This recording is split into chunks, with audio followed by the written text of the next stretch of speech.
Waouh,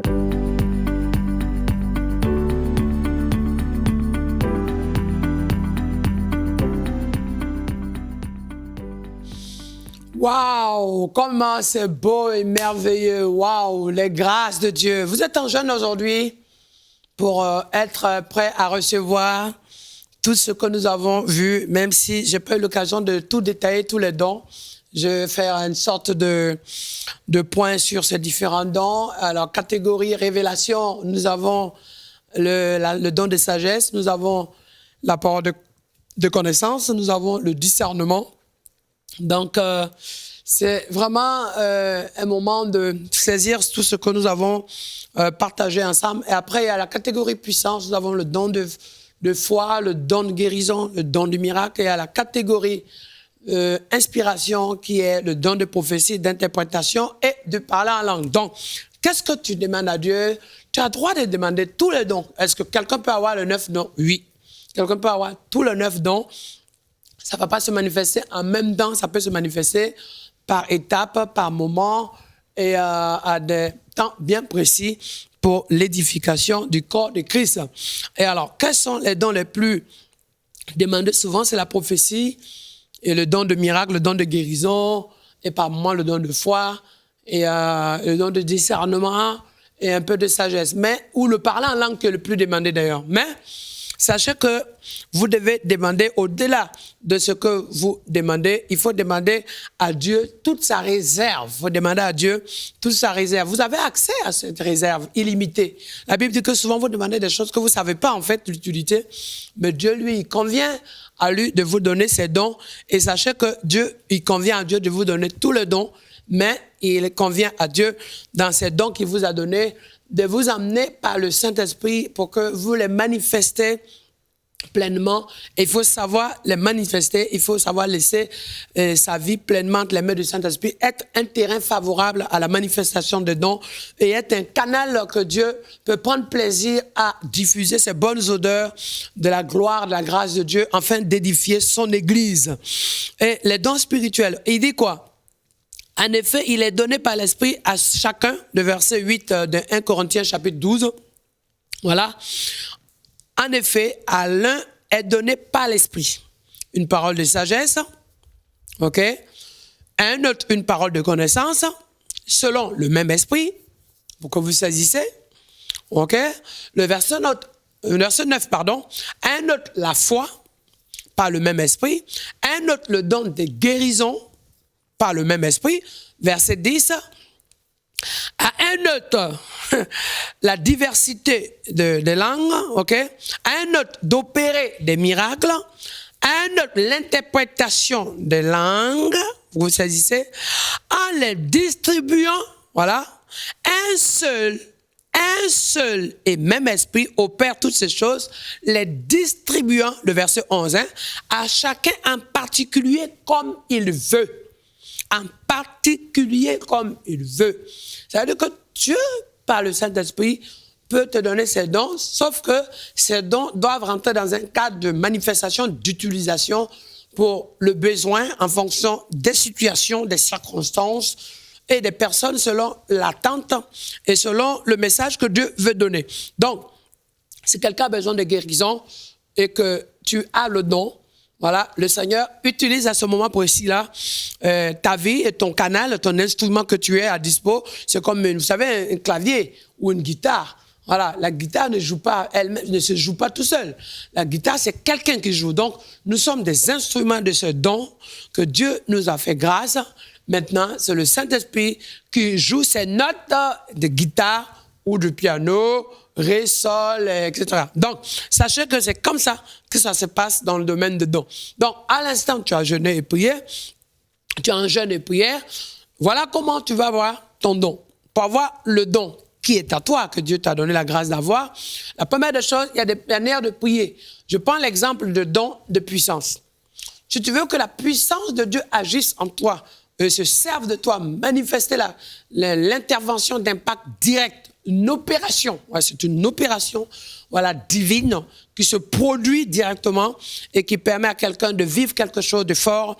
Il faut que systématiquement tu te mettes dans des conditions où tu es à genoux en prière. Parce qu'il faut que je vous apprenne, hein, plus Dieu agit, plus l'homme doit diminuer, l'homme doit s'abaisser, l'homme doit s'humilier.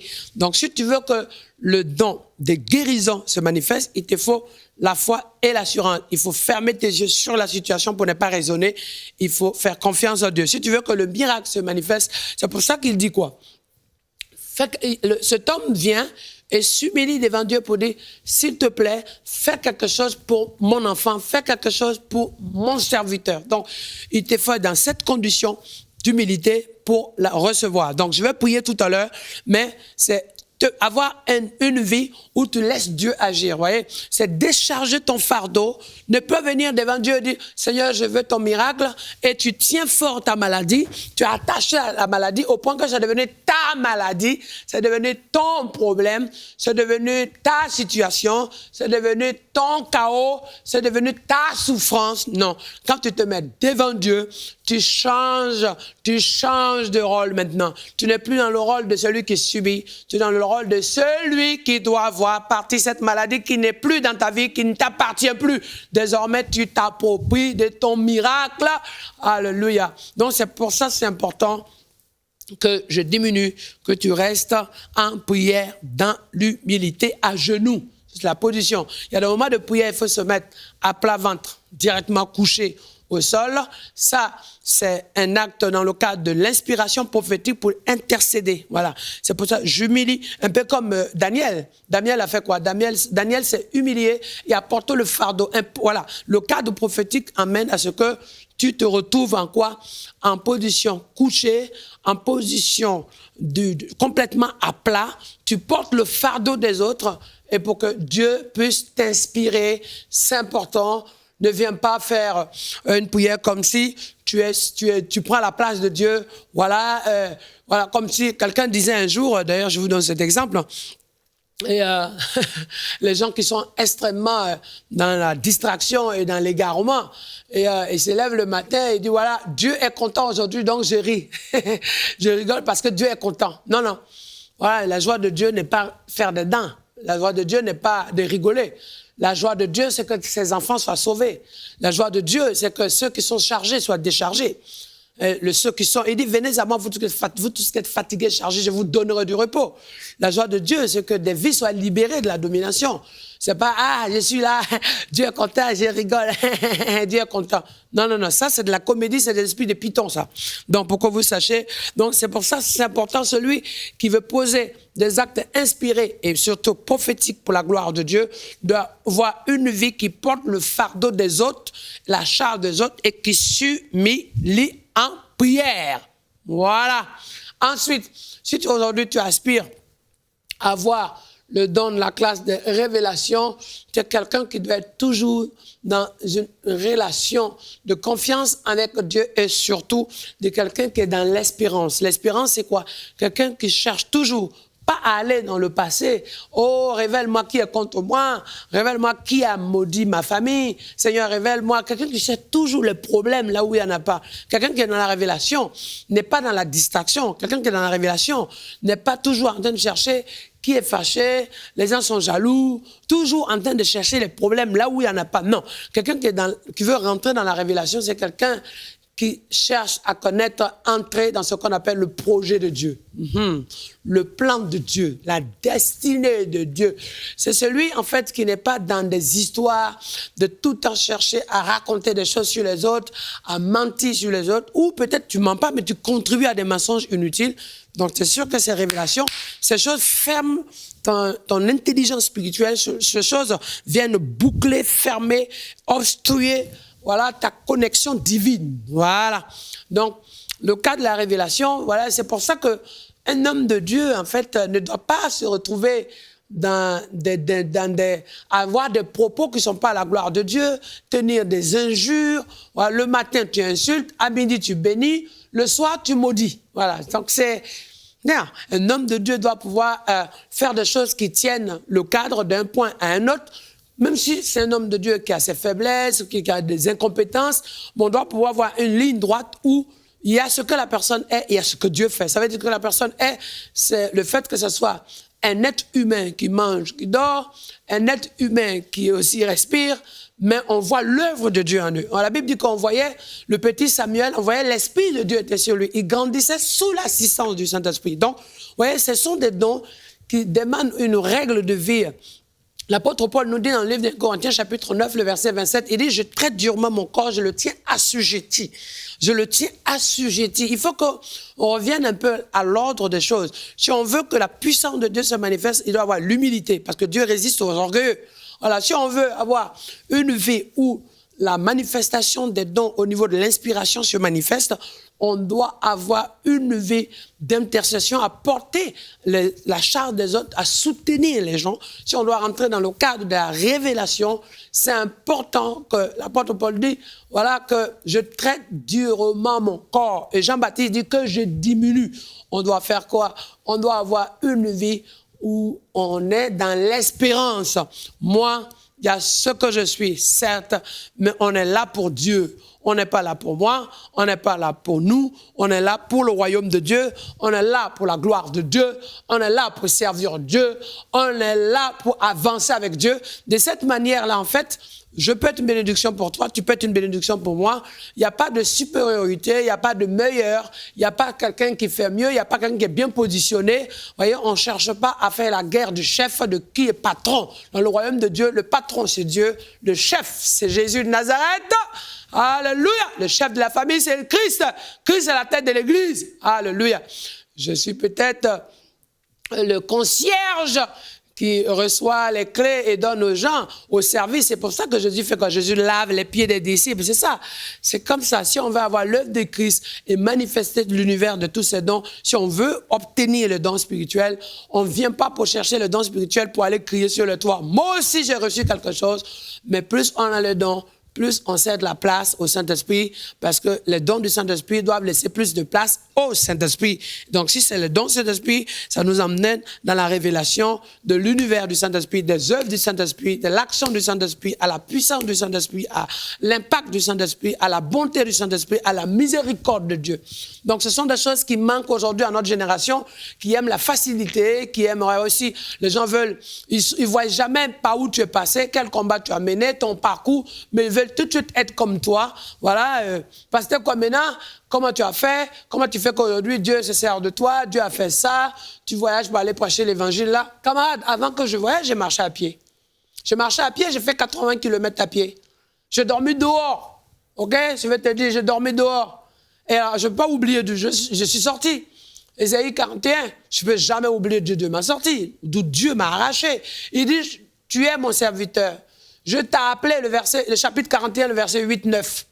Il dit, je t'appelle car tu es mon serviteur. Je t'ai mis à part pour t'envoyer dans les nations. Je ne peux pas oublier, quelle que soit la nation dans laquelle je me trouvais. Si je suis en Chine, je n'oublie jamais que c'est l'œuvre de Dieu qui m'a amené à être en Chine. Ce n'est pas pour aller regarder la Chine, regarder les tours de Pékin. Si Dieu m'emmène à Sydney, ce n'est pas pour aller voir la beauté, le décoratif ou bien la sculpture décors de Sydney ou de Canberra ou de Melbourne, les immeubles, ou de Londres. Non, camarade. Ou aller à New York pour voir la beauté. Oui, c'est très bien d'aller voir de temps en temps. Mais non, mais je suis là pour l'évangile, pour l'œuvre de Dieu. Parce que je sais qu'au moment où Dieu m'a appelé, au moment où il me donnait sa grâce, au moment où il était en train de préparer ma vie, ce n'était pas des immeubles qui étaient là, c'était des bananiers qui étaient autour de moi, c'était des champs de manioc. Ok, à Divo, c'était des champs de manioc qui étaient là. Au moment où le Seigneur est en train de remplir ma vie, c'est ça qui se passe. Il faut que tu comprennes ça. À l'instant, tu veux avoir le don. Au moment où le Saint-Esprit est en train de manifester ses dons en toi, ce ne seraient pas des voitures qui seront devant toi. Ce ne seront pas des gens qui vont t'applaudir. Ce seront des gens même qui ne vont pas te voir. Ce sont des gens qui vont t'ignorer. Ce sont des situations dans lesquelles tu vas même te trouver seul. Au moment où Dieu est en train de remplir ce réservoir, on va même cracher sur ce réservoir. Ça va être un réservoir abandonné, ignoré, méprisé. Au moment où Dieu est en train de te donner, constituer les armes, te donner les dons spirituels, à ce moment-là, camarade, il n'y a rien. Tu es seul, tu es dans le vide. Dieu est en train de t'équiper. Au moment où Dieu est en train de t'équiper de ces dons, personne ne sait même, on t'ignore, on ne te considère même pas. On ne sait même pas que tu es là. Ton voisin même, il t'insulte. Il est bien assis. Il veut même te pousser pour que tu sortes de ta petite chaise où tu es assis. Au moment où Dieu est en train de te parler, c'est toi qui l'entends. Au milieu, là, il y a du brouhaha, il y a des cris partout, où il y a un silence. Les oiseaux même chantent, tu ne comprends rien. Tu es dans le vide. C'est ça. Au moment où Dieu est en train de te remplir aujourd'hui, là, ta journée, là, tu te dis, waouh, mais c'est difficile. C'est dur pour moi. Tu as déjà passé des moments de pleurs où tu te dis, mais est-ce que je vais tenir encore? Combien de temps je vais tenir? Est-ce que j'ai encore assez de force pour supporter? Est-ce que ce qui m'arrive là va pas m'assommer? Est-ce que je vais pouvoir me lever demain matin? Est-ce que ce soir, je vais pouvoir encore tenir? Est-ce que je vais gagner ma journée? Est-ce qu'on ne va pas me mettre dehors dans ma maison? C'est ça. Au moment où Dieu est en train de te remplir, voilà, Dieu est en train de te remplir, c'est quand tu vas te remplir jusqu'à déborder. Qu'on va voir le débordement qui coule de toi. C'est ce qu'on appelle la plénitude. Mais je vais te dire, en fait, tu peux déborder, mais je veux encore t'amener plus loin. Ne cherche pas seulement à te remplir pour être débordé. Demande à ce que Dieu te prenne, toi, qui as besoin de déborder pour les gens, qui te prenne et qui te jette dans son océan illimité de sa matière, de grâce et de plénitude. Parce que si tu es rempli de débordé, les gens vont venir prendre ce qui déborde de toi, ils vont même te bousculer pour te vider au max. Heureusement que Dieu est illimité. Mais demande à Dieu, Seigneur, je veux que tu me plonges là où tu prends pour me remplir. Je veux que tu me prennes pour me plonger là où tu prends le don pour me donner. Je veux que tu me prennes pour me remplir moi-même d'un environnement illimité où, de moi, certes, je suis rempli pour les autres, mais moi-même aussi, je suis plongé dans ta matière illimitée. Vous voyez, c'est comme si tu prenais le verre d'eau, ok? Tu avais besoin de le remplir pour boire, mais tu prends le verre d'eau et tu le plonges dans l'océan. Avec quoi? Avec de l'eau. L'océan de Dieu. Donc le verre est rempli, mais le verre lui-même est dans un environnement où il y a toute la grâce. C'est ça qu'il faut aujourd'hui. Il faut que tu acceptes que Dieu veut te préparer à quelque chose de puissant, de glorieux. Dieu veut qu'en fait, vous voyez, c'est comme ça que ça va limiter les jalousies, les frustrations, les blessures. Tu vois, il n'y a pas plus malheureux que d'être une bénédiction pour les gens et être un manque toi-même. Il n'y a pas plus malheureux d'être dans un moment où les gens attendent de toi, mais en réalité, ils veulent te cuiser, comme on dit au Québec, comme un citron. Et une fois qu'on te cuise, qu'on enlève tout le goût, après on jette dans la poubelle.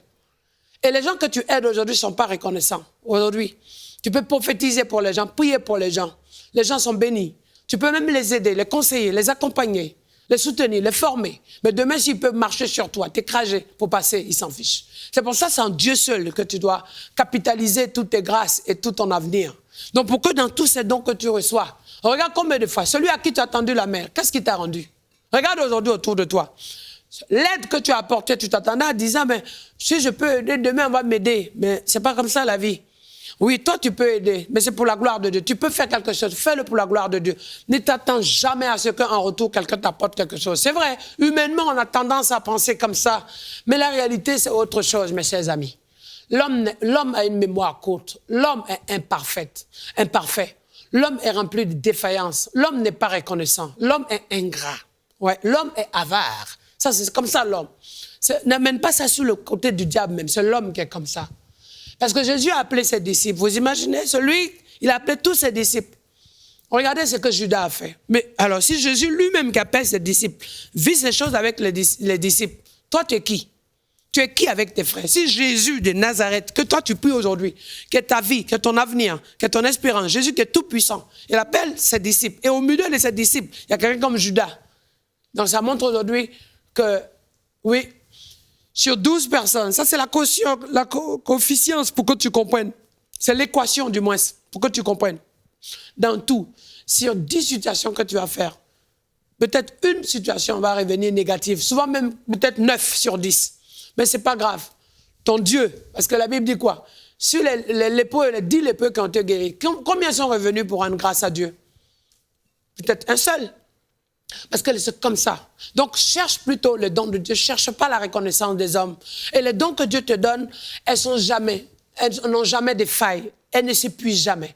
Et je vais prier pour que tu reçoives le don de Dieu. Sur le don de Dieu, si moi j'ai l'impression que c'est moi, c'est pas moi, c'est avec moi. Et je suis l'instrument que Dieu utilise. Et les dons m'appartiennent. À un moment donné, je vais avoir l'impression que s'il n'y a pas de retour, je suis frustré, je ne vais pas le faire. Voilà, on va commencer à faire quoi? On va commencer à bouder. Si c'est comme ça, je ne fais plus rien. Et si je ne suis pas content, je ne fais plus rien. Mais si Dieu réagissait comme ça, on ne serait jamais converti. Parce que déjà, il dit quoi? Il dit, avant que tu ne sois formé dans le ventre de ta mère, je te connaissais. Mieux, plus simple, de façon plus pratique pour le nouveau-né. Il dit alors dans le livre de Romains, chapitre 8, tu es plus que vainqueur par celui qui t'a aimé le premier. Il t'a aimé le premier. Quand il t'a aimé, quand il t'a touché, tu ne t'es pas à lui, tu n'étais pas un. Tu étais dans le monde, tu étais en train de vagabonder, tu étais dans la drogue, dans la violence, dans l'adultère, tu étais dans le péché, tu étais dans les ténèbres. Donc s'il attendait que tu l'aimes pour que lui t'aime, tu ne seras jamais dans ses mains. Donc le don qu'il te donne, ce n'est pas un mérite, c'est une grâce. C'est pas quelque chose que tu es allé chercher toi. C'est quelque chose que Dieu a mis en place pour ses enfants. Et si tu as la foi, tu as d'office accès à cette grâce, ce qui fait de toi son enfant. Ne cherche pas d'abord à être serviteur de Dieu. Commence d'abord à comprendre que tu es son enfant. Fais à son image. En qui il a fait la grâce de donner son esprit pour que tu lui appartiennes pleinement. C'est pour ça que le diable n'a pas de droit sur toi. C'est pour ça que l'homme n'a pas de droit sur toi. C'est pour ça que la société n'a pas de droit sur toi. C'est pour ça que les autorités ou le gouvernement, là, les influences quelconques n'ont pas de droit sur toi. Ta vie appartient à Dieu. Vous voyez, cherche l'essentiel. Je veux prier pour toi, pour que tu puisses savoir que ton existence, c'est Dieu. Les dons, c'est Dieu. Les grâces, c'est Dieu. Ton avenir, c'est Dieu. Tes promesses, c'est Dieu. Ta destinée, c'est Dieu. Et il y a trop longtemps que l'ennemi a volé beaucoup de choses dans la vie de plusieurs personnes. Il est temps que ce qu'on appelle la restitution, qu'on ramène l'Église à sa place. L'Église a toujours marché comme si c'est de la mendicité. Les gens ont toujours fait les choses comme si c'est de la reconnaissance. Les gens ont fait toujours les choses comme si, bon, voilà. Je constate que lorsque quelqu'un, un frère était venu me voir, il me dit, pasteur, comment ça se fait qu'un jour Dieu s'est servi de toi pour faire une résurrection? J'ai dit, mais une résurrection, c'est pas l'œuvre de Marcel, quoi. Mais non, je suis juste un instrument. L'instrument pour que Dieu fasse sortir du son. L'instrument pour que Dieu joue. C'est ça. L'instrument pour que Dieu agisse. Mais si le Seigneur dit, voici les miracles qui accompagneront ceux qui auront cru. Et mieux encore, de nos jours, au lieu que les miracles accompagnent les enfants de Dieu courent derrière les miracles. Mais ce n'est pas le sens. C'est pour ça qu'ils ne vivent jamais le miracle. Moi, tous les jours, chaque jour, il y a un événement de conversion. Chaque jour, il y a un miracle qui se passe. Il n'y a pas longtemps, j'ai fait un Zoom en live où il y a eu plusieurs pays, jusqu'en Asie, en Afrique, en Europe, en Amérique, partout. Le monde était connecté. Mais en live, pendant que je priais, moi je suis au Canada, en live, quelqu'un était guéri là où il était. Guérison des pieds, guérison de la peau, guérison de la tête, guérison infirmité, de loin. Il y a des gens qui même vomissaient même à distance. Il y avait des choses qui sortaient. Qu'est-ce que Dieu n'est pas capable de faire? Mais est-ce que c'est Marcel comme maintenant? C'est parce que j'ai accepté d'obéir. Le Seigneur veut te montrer. S'il te oint, s'il te donne son onction, s'il te donne ses dons, les dons sont sur toi.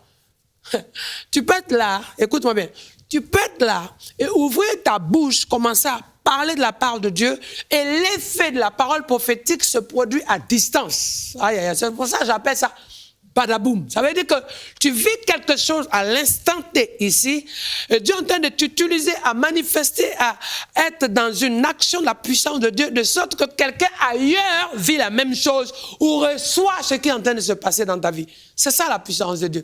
Tu lèves la main ici, mais la main que tu as levée, ou tu ouvres la bouche à l'instant, ou dans ta chambre, mais la prière que tu es en train de faire fait un effet d'opération, d'accomplissement, de toucher, d'exaucement à Paris en même temps, à New York en même temps, à Sydney en même temps. Il faut qu'on sache que le temps des actes des apôtres est arrivé. Il faut qu'on ne lise pas seulement les actes des apôtres, mais qu'on soit les instruments de la continuité des hommes et des femmes, la génération de continuité des actes des apôtres. Il faut qu'on soit l'opération concrète de ce que la Bible dit. Alléluia. Il dit en mon nom, vous guérirez les malades. Et c'est pas toi, c'est pas ton nom. Il dit en mon nom. Alors, je vais encore plus loin.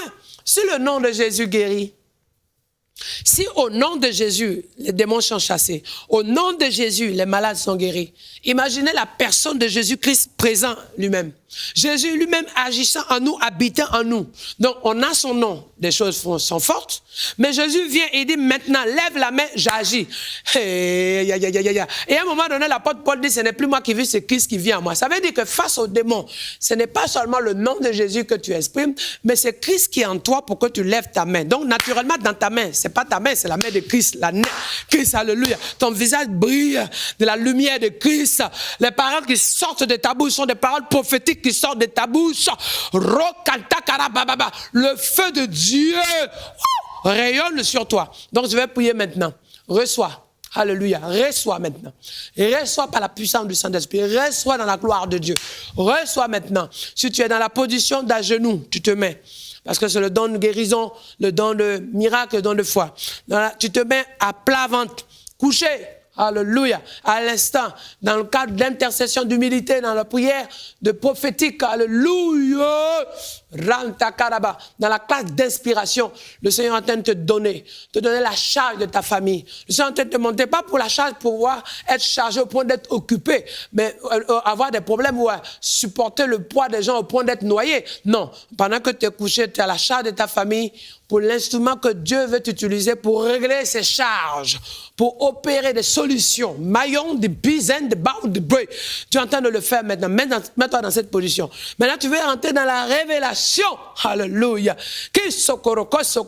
Maintenant que tu veux rentrer dans cette révélation, le don de révélation, le don de révélation t'emmène à avoir une prière où tu peux te mettre debout, où tu peux te mettre, peu importe, à genoux aussi, mais tu as les yeux fixés sur le Seigneur. Tu fermes les yeux, mais ton cœur est ouvert.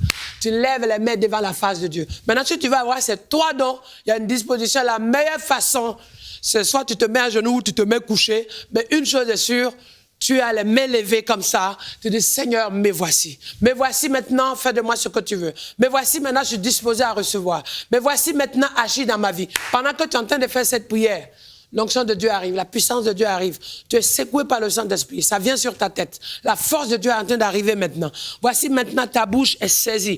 Une parole de flamme tout à coup. En même temps que tu es en train de prier, il y a une vision qui vient dans tes yeux pendant que tu as les yeux fermés à l'instant. À l'instant, pendant la position dans laquelle tu te trouves, je dis, voici la puissance du Saint-Esprit. Je ne suis pas venu pour te parler, je suis venu te pousser dans cette dimension de la puissance du Saint-Esprit. Je te pousse dedans maintenant. Je te pousse dans la piscine de la gloire de Dieu. Je te pousse. Alléluia.